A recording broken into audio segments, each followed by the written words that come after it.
MMC में मैं आपको कुछ सीसीपी के बारे में बताऊंगा आज। ठीक है, ये सीसीपी है, कॉम्प्लेक्स कैंडलस्टिक पैटर्न। देखो, अब तक मैंने आपको जितने भी कैंडलस्टिक पैटर्न समझाए हैं वो मैंने आपको बेसिक के कॉन्सेप्ट से बताए। तो मैं आज आपको थोड़ा सा एडवांस बताऊंगा, थोड़ा सा क्या पूरा एडवांस बताऊंगा, कॉम्प्लेक्स कैंडलस्टिक पैटर्न्स। ठीक है, कैंडल पैटर्न्स भी आप कह सकते हो, कोई इशू नहीं है। तो अब समझो कि मैं आपको ऐसा पैटर्न बताने वाला हूं जो मार्केट में 95% से लेके 90% से लेके 95% तक आपको रिवर्सल पर दिखता है। मुझे रिवर्सल पर दिखता है, तुम्हें दिखेगा आप जब तुम करोगे। भाई, मैं पढ़ा रहा हूं तुम, इसका मतलब मुझे दिख रहा है। और जो पिछले 4-5 महीने से देख रहे हैं मुझे, उनको ही पता है, उनको भी दिख रहा होगा जब देखते हैं। अब ये कौन सा पैटर्न है ऐसा जो सबसे ज्यादा रिवर्सल पे दिखता है? The area of engulfing. ये सबसे इंपॉर्टेंट एरिया है, जोन है मार्केट का, जो हमें इंडिकेट करता है मार्केट के पावरफुल रिवर्सल के बारे में। अब ये इनगल्फिंग कई तरह की होती है, ठीक है, जिसमें से आज मैं आपको बताने वाला हूं द बुलिश एनगल्फिंग। और ये पावरफुल से वीक कैसे होती है, हम स्ट्रक्चर से लेके लोकेशन तक सब देखेंगे। ठीक है, मैं आज आपको इसका एक पार्ट बता रहा हूं, बाकी का पार्ट आपको फेज 4 या 5 में बताऊंगा। अब मैं फेज 1 ही रिपीट करूंगा लाइव पे। फेज 1 के बाद बाकी के 21 फेज नहीं करने वाला, फेज 1 ही करूंगा मैं सिर्फ रिपीट, क्योंकि इंपॉर्टेंट सबसे यही है। अब बुलिश एनगल्फिंग किस तरीके से होती है इसको समझो। अब एनगल्फिंग का मतलब होता है कि ट्रेंड के अगेंस्ट में प्रेशर देना।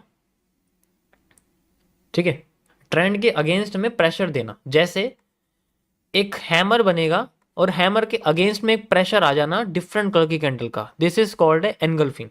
और उस कैंडल के लो को मार्केट पूरी तरीके से भर दे, मतलब कैंडल अगली वाली जो है वो पूरी तरीके से क्लोज कर दे, उससे भी नीचे जाके, दिस इज कॉल्ड एनगल्फिंग। और इसका दो कैंडलस्टिक पैटर्न के अंदर हम लोग काम करते हैं, इसको हम लोग बोलते हैं 2CP मॉड्यूल।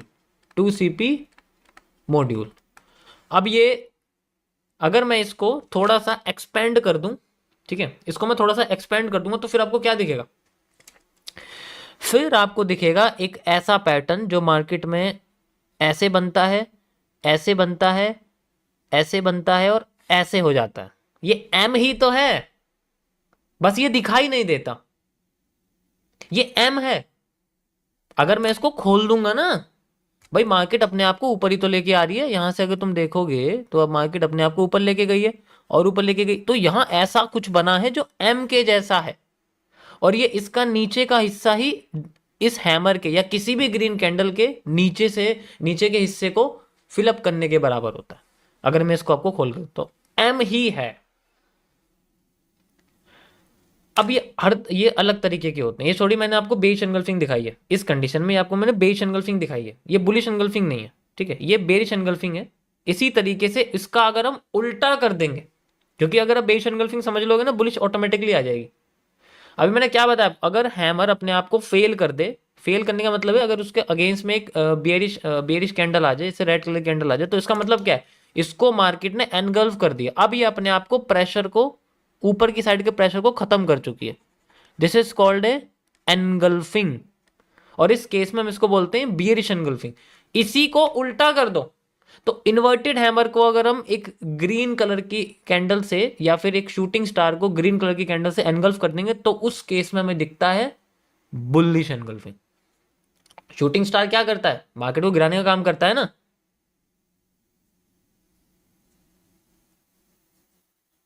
हाँ, उस केस में आपको एम की जगह डब्ल्यू दिखेगा। मैंने आपको पहले बियरिश इसीलिए समझाई है, ठीक है, ताकि आपको बुलिश इजीली समझ में आ जाए। ये समझ में आया क्या हुआ यहां पर? ये समझ में आ गया ना? तो ये जो है इसे हम लोग बोलते हैं, इस केस को हम लोग बोलते हैं एनगल्फिंग, और ऐसे पैटर्न को हम लोग बोलते हैं बियरिश एनगल्फिंग, जब एक ग्रीन कैंडल को एक रेड कैंडल एनगल्फ कर दे। इसी का उल्टा हम लोग बुलिश एनगल्फिंग कहते हैं। कैसे? उस कंडीशन में मिलता है W। अब समझो बुलिश एनगल्फिंग होती कितने टाइप्स की है। मैं आपको बुलिश एनगल्फिंग का सबसे पहला स्ट्रक्चरल एनालिसिस समझा रहा हूं। तुम यकीन नहीं करोगे, ये कैंडल इतनी इंपॉर्टेंट है, इतनी इंपॉर्टेंट है कि मैं कितनी बार इसका नाम ले चुका हूं। जब भी कोई भी रिवर्सल एरिया लाइव में आता है, याद होगा आप लोगों को, एनगल्फिंग आएगी तो देखेंगे, एनगल्फिंग आई तो देखेंगे, एनगल्फिंग आएगी तो देखेंगे, सुना होगा आपने। और जब आती है तो फिर दिख ही जाता है जो होता है। ठीक है, अब बात करते हैं सबसे इंपॉर्टेंट के बारे में। ठीक है, तो होता क्या है, पहले तो समझो सबसे पावरफुल कौन सी होती है। सबसे पावरफुल होती है जब एक हैंगिंग मैन के साथ एक मारो बाजू बन जाए किसी भी उस जगह पे जहां पर सप्लाई खत्म हो रही है। भाई जब एक मारू बाजू, जब किसी भी सप्लाई, मतलब सप्लाई खत्म हो गई, हमें पता लग गया यहां डिमांड थी, तो अब डिमांड आनी शुरू होगी।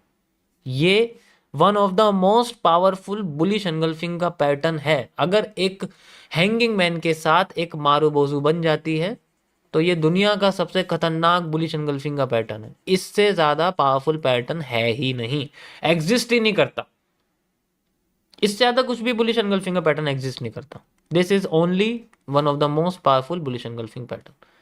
ठीक है, और आते हैं आपके पास, अगर ये स्पिनिंग टॉप बन जाए,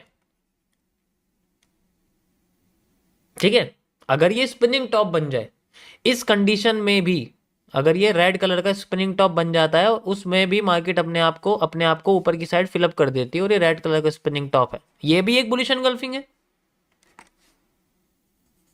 भाई दोनों कंडीशन में हाई को क्रॉस कर दिया, हाई को क्रॉस कर दिया, बुलिश एनगल्फिंग है।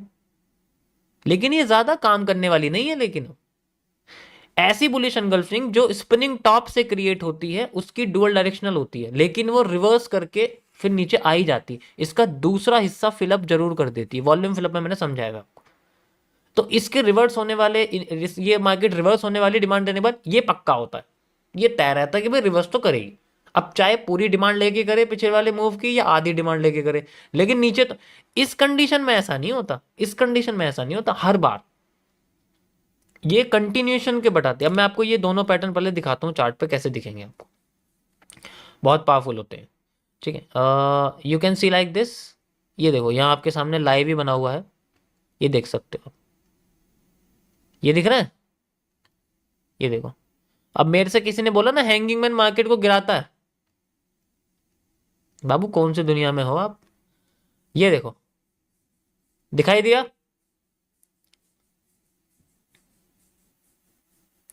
अब यहां पर देखो एक स्पिनिंग टॉप बना हुआ है, दोनों एग्जांपल तुम्हारे सामने है। ये एक स्पिनिंग टॉप है, ये देखो, ये दोनों कैंडल्स देखो, घूम के मार्केट नीचे आ जाती है। वो तो अच्छा है इसको क्रॉस नहीं करा, लेकिन क्रॉस कर देती है, ज्यादातर केसेस में क्रॉस भी कर देती है, फेल भी कर देती है इसको, फिर उठने की कोशिश करती है। ये तो एरिया ही रिवर्सल का है, इसलिए मार्केट अपने आप को थोड़ा बहुत सस्टेन करके घूम रही है। ठीक है, समझ आया? हमें तो पता है, हमें तो 10 लाख कैंडल देख रखी है अपनी लाइफ में, इसलिए ये सब पता है। धीरे धीरे जब तुम इसको देखोगे ना मार्केट में, देन यू विल रियलाइज कि how much important the bullish engulfing pattern is when we combine the hanging man with the marubozu creates one of the most powerful bullish engulfing pattern ever existed on the market. क्योंकि ये सबसे ज्यादा हमें trust दिलाता है किसी भी market में क्रिएशन का।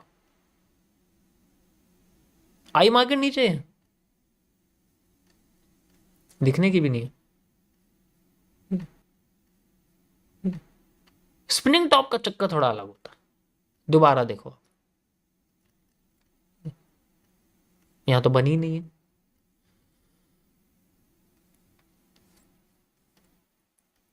Got it? समझ आया सभी को?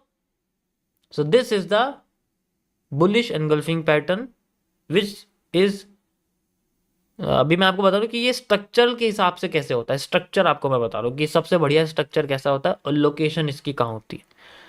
ठीक है, ऐसे ही है। बाकी देखो और भी क्या है कि अगर मार्केट अपने आप को, अब यहाँ पर ये तो चलो इस कंडीशन में हो गया कि इस कंडीशन में मार्केट अपने आप को रिवर्स करके आ जाती है, spinning top marubozu spinning top वाला हमको बोलते हैं, स्पिनिंग एनगल्फिंग इसको हम लोग बोलते हैं। आप इसको स्पिन एनगल्फिंग या स्पिनिंग एनगल्फिंग कह सकते हैं, स्पिन एनगल्फिंग। ठीक है, इसे हम लोग नॉर्मल बुलिश एनगल्फिंग कह सकते हैं। नॉर्मल बुलिश एनगल्फिंग ऐसी होती है। उसके बाद आती है एक कंडेंस्ड एनगल्फिंग। कंडेंस्ड एनगल्फिंग होती है जब एक शूटिंग स्टार के साथ मार्केट अपने आप को बनाती है, इसे हम लोग कंडेंस्ड, ये CBC के अंदर आएगा आपके सामने जब मैं कॉन्सेप्ट आपको समझाऊंगा। कैंडल बॉडी कंडेंस के अंदर आएगा ये, लेकिन ये भी बहुत इंपॉर्टेंट है। ये भी एक बहुत अच्छी मारूबोजू सॉरी बुलिश एनगल्फिंग होती है जब एक शूटिंग स्टार को एक मारूबोजू एनगल्फ कर देती है। तब भी इस कंडीशन में मार्केट का हाई मतलब जो शूटिंग स्टार है उसका हाई टूट जाता है और इस शूटिंग स्टार की पावर बेरिश खत्म हो जाती है। अब ये बुलिश में कन्वर्ट हो जाती है। Then new players transfer their money from liquidity swap to liquidity sweep. ठीक है, समझ आया?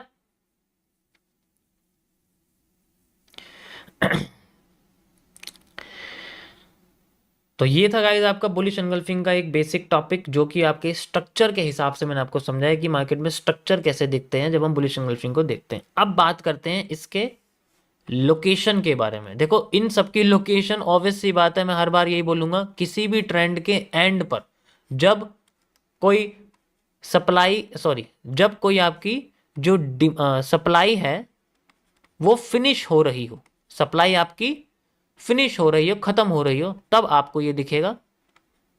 और ये रिपीटेशन ऑफ कैंडल्स में आना चाहिए, तभी हमें ये दिखता है। रिपीटेशन ऑफ कैंडल्स में, कैंडल के रिपीटेशन में आना चाहिए कि पहले भी बॉटम पे अगर ये बना था तो शायद अपने मार्केट अपने आप को बुलिश होने की कोशिश कर सके। That we have. ये पिन पॉइंट रिवर्सल होते हैं। रिवर्सल एरिया फाइंड आउट करने के बाद भी जब यही ना समझे कि रिवर्सल किस कैंडल से आ रहा है, तो क्या फायदा उस रिवर्सल का? हाँ, जवाब दे पाओगे खुद को?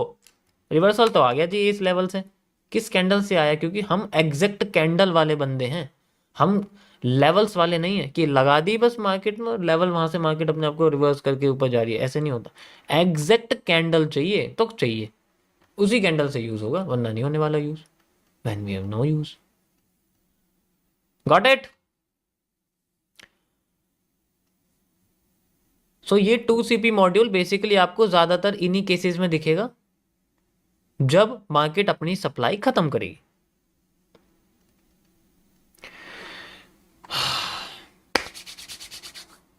तो ये था गाइस आज का टॉपिक। आई होप आप लोगों को पसंद आया होगा।